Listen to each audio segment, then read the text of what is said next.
Ms. McNally, you mentioned that training programs have had a low priority in public education. And my question is, are we placing too much emphasis on, in high schools or in our public schools, on preparing those students for a four-year college or four-year continuing education program and not paying enough attention, to those students who aren't bound necessarily for college? I guess that's the question. And I'll start with you, Ms. McNally.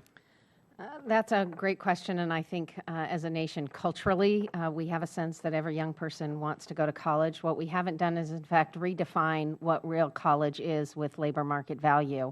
And statistically, we all recognize that not every young person is going to go and achieve a four-year degree. In fact, our dropout rates are astounding in the completion side, and we incentivize counselors to benchmark students towards four-year degrees, and parents equally play a role. And I think we have a long way to go in helping parents understand that industry-based credentials that could be achieved in high school and in post-secondary education are important tools that in turn allow somebody to have good family-sustaining wages, but also a lifelong career that would allow them to enter back into the education system when possible for them.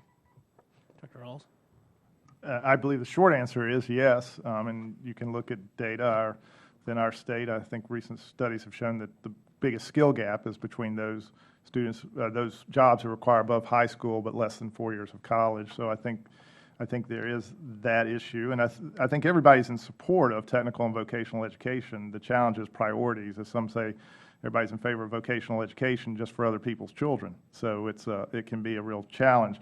But I also think the longer answer is it's not that easy. It's not so much either or. And too often within education, we look at these either or scenarios. It's not either industry certification or a degree. It's really both. And it doesn't have to be either four-year college or technical certification or technical degree. When degrees combine applied skill with the rigor of, say, engineering STEM, those are the best opportunities for students, when students can take applied skills and move to a four-year program. And what we see more and more in community colleges is we're becoming a new form of graduate school. Students gain four-year degrees and come to community colleges as somewhat of a finishing school. 25% of our nursing students already have degrees before they enter into our programs. So it's not as easy as either or, and too often I think we create these either or scenarios. I think Dr. Rawls really nailed most of those points on the head. You really can't downplay the benefits that you get from college. Knowledge and skills that are earned in college are vital for any potential worker, but I think it's the combination of that with the credentials that make the workers able to be the most viable asset to small businesses, as in our case. So I think that's.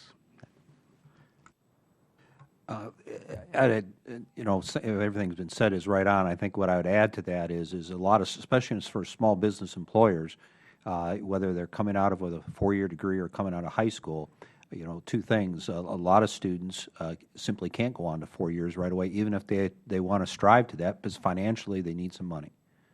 Okay, and if they don't have skill sets that only allow them to go work at Taco Bell or someplace that with minimum, they're never going to get the four-year education. So providing some of these skill sets that allows them to get some jobs that are at small business that want to develop them and evolve that young person is critical.